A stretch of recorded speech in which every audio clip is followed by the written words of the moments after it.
Welcome to Practical Privacy. Today we're going to look at the challenge of how to keep the processor RoPA up to date in an efficient and sustainable manner. And I have with me Adrien Hug-Korda, Director of Privacy for Contentsquare. Welcome, Adrien. Thanks for having me. It's my pleasure. So, the dreaded RoPA, we hear it again and again. So, maybe tell me a bit about your particular case. Okay, so as I'm sure you're aware, a lot of organizations do not really have the resources to really equip their privacy teams, or in some cases, even privacy person, with tools to help automate or streamline processes. And that leaves the teams having to do overly manual, repetitive, and administrative tasks, which ironically doesn't leave a lot of time to do the things that is more important in terms of in-depth privacy and data protection compliance. And a good example of that is the RoPA, so the record of processing activities, which is something that is, as anybody who's ever worked as a DPO or privacy person, a nightmare to even complete for the first time. And then you have to keep it up to date at all times, right? It's something that's very time consuming. And that's the case for the record of processing activities as a controller, but that's even more the case for the RoPA as a processor if your company provides services to a large number of customers and you have a lot of activities. There's like fewer pieces of information per activity, but there's just like the number of activities makes it so much more complex to keep up to date. And that's something that that's a situation I found myself in while I was at Jellyfish, which is a digital marketing agency. So we were providing services for a large number of customers, for instance, operating advertising campaigns. And we would have new campaigns every single week, dozens, hundreds of them. And obviously, I wouldn't be able to just maintain the RoPA by hand. And I would still try to because it was, well, it's you can't not do it, right? You have to comply with that obligation. It's virtually the first thing that a data protection authority will take a look at if you're audited. But also the problem was it was simply in all of our contracts. We would tell our customers, yes, we have a RoPA, and we have like a sheet in there that's about you specifically and what we're doing for you. And I didn't want to have to put my company in that situation that we were not complying with our contractual obligation just because of me or the privacy team. So it's something that we had to do, but we were only like the general counsel, the contracts manager, and myself at that time, and we simply didn't have the time to do it really manually. So I had to try and find a way to automate that process, right? So, what did you do initially? I think, well, what I did is, I think, as most DPOs try to do at some point, I tried to outsource part of the process, right? I was thinking, who's better suited than the salespeople to know exactly what we've sold to our customers and what we've been doing with the data. So we tried to integrate a few fields in forms in our CRM. So we were using Salesforce, and there were bits of compulsory information to fill in about what we were doing with the data, what we'd be doing for that customer, and everything. And obviously, we also provided guidance material and training sessions to make sure that they understood exactly what the questions meant and what information was needed. Because I was aware of the fact that if we didn't, the problem would just turn from I don't have the time to just update the RoPA myself to I don't have the time to answer all of the questions from all the salespeople that have no idea how to fill that out. So we tried that, and that didn't really work too well. Well, it did work for a while because at first it was still all of the information was still fresh in everyone's mind, and also we had really good sponsorship from the board who had just explained to everybody why it was important that we did that. But as time went by, obviously, sorry, the motivation just kind of fell a little bit. And also, maybe we simply didn't meet the targets from a business standpoint. And so the priorities would shift. And salespeople who obviously have incentive to be, well, to focus on sales and not on compliance, because that's not their core business, their core activity, they would simply not really have the time, or they would just do something else. And also, new people join the team, they might not be onboarded, the proper way on that process. And to be fair, some people would simply not bother with it and would just say, I never process any data, or we're not going to be processing data for any of our customers, because they thought that this would fast track their contracts or other forms, which was not the case, because what it meant was the legal team would take a closer look at what we were selling their customer. And so everybody was losing in the end. And so in maybe a couple of months, really, we just ended up pretty much where we were at the beginning. It wasn't exactly the same problem, but we spent as much time just reviewing specific cases against what was sold to customers within the CRM and everything. So not a great solution, I'd say. No, that's for sure. So how did you fix the issue then? Okay, so what I did was I was looking online for automation solution for something completely unrelated. And I stumbled upon something called Google App Script. And if you talk with everybody who's ever worked for me, they will tell you that yes, Adrien talks about Google App Script all the time.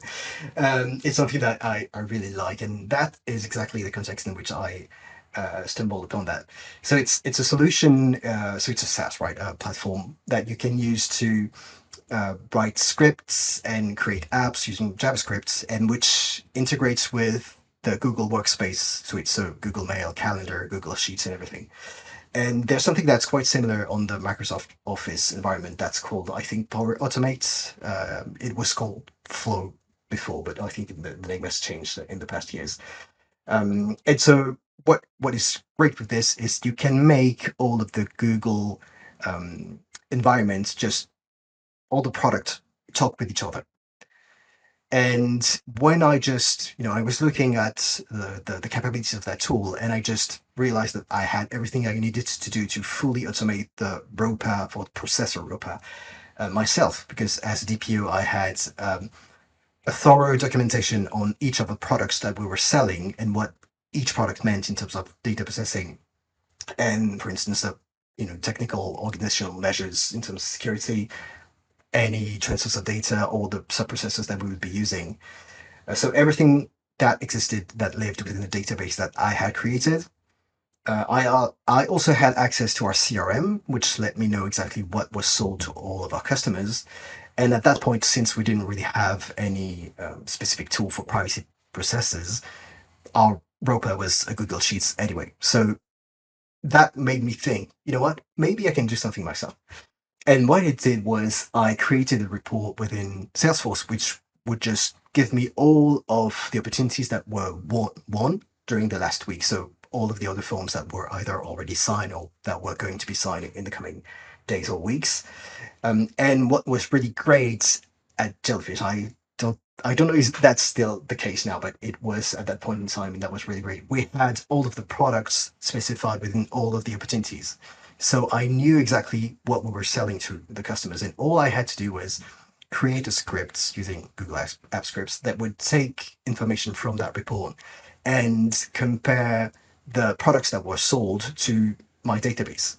And so I could just extract from my database the name of the processing activities, the types of data that we're going to be using, any trends of data, subprocessors that we were using, the toms and everything. And then using the Salesforce information, the name of the customer, the name of the project or the opportunity, and just collate all of that within Google Sheets as a new row within my record of processing activities. And that was fully automated just based on the information that was within Salesforce. And what was great as well is that actually helped me identify products that might not be in my database to begin with. Because sometimes it would just tell me, oh, you know what, this has failed because this product that we've sold to that customer last week, well, you do not know about that product. So it also kind of helped me stay on top of anything that would just go, through the net in terms of the privacy by design process. Wow. But it's great actually that you were able to do that yourself. So hindsight, you could go back again. Other than doing it all over again, what would you do differently? So yeah, obviously the first step, the first solution, we would just completely forego and go directly to the second one. But that just kind of, hindsight is 2020. It's fairly easy to see now. But I think the most important aspect is it made me realize that I had to think of how future-proof a solution can be, because and how also how heavily it relies on other teams, let's say. Because if the solution depends on people whose primary responsibilities are not within the compliance realm, right? If you're trying to add something on top of what they already have to do, it's not going to stand the test of time, right? So what I would do differently is what I try to do now every single time is ask myself, does this work if the people lose motivation? Does this work if people leave and everything? And so the idea is trying to find the path of least resistance and not have compliance be an extra burden, which changes completely the way we think about compliance as a whole, which is, I think, really important. Yeah, I think that is key to look at it like that. It's not their priority, it's yours. Exactly. Um, so one key piece of advice that you might offer your peers. If I could have two, maybe the first one would be broader than what we've discussed. It's just take the time to review your processes and think about your ways of working every once in a while. As compliance people, I think especially in the privacy space, we're kind of trying to follow innovation within the company, and we tend to run from one emergency to the next and not really feel like we have the time to hit pause and look under the hood, just disassemble how we're working and try to uh, rebuild everything. But if you don't do that, you just forget to improve the way you're working. And we have more tools than ever. We have more options to automate and streamline than ever. And even if you have new people on in the team joining the team, it's good to have them propose or tell you what they feel like you should be doing differently. So just take the time, hit pause. It might take you a little while, but it in the long run, it really helps. And maybe the second piece of advice, which is more closely related to the story that I'm telling right now, is try out automation. Honestly, it's something that's really easy to do now. Once again, we have so many tools at the moment. We have no code or low code. You could be using Make or Notion or Zapier. Those things are really easy to use. Or even solutions where you need code. Now with AI, it's fairly easy to try out. Just create a code and try to understand how it works and everything. And even if you're not a technical person, you could start really small with a task that doesn't feel like it's the most complex or the most time consuming, and so the ROI might not be great. But if it's a task that you're able um, to really standardize, right? You know the inputs that you should go into there. You know the outputs that should go come out, and you're able to understand did that work properly or not, and just tweak the little things. It will help you understand how automation works. Sorry, and what I want to tell you is the privacy mind or the legal mind as a whole, which is very analytical. It's really great at automating stuff. So please take some time, try out with low code, no code, anything. It could be a game changer for the way you're working in the privacy team. Amazing. Thank you, Adrian. I think some very, very good insights there, and hopefully people will take them on board. Thank you. So thank you very much for joining me today. As I say, I really appreciate it. Well, once again, thank you for having me. Anytime. So that's it for today. If you enjoyed, be sure to subscribe and share. Until next time.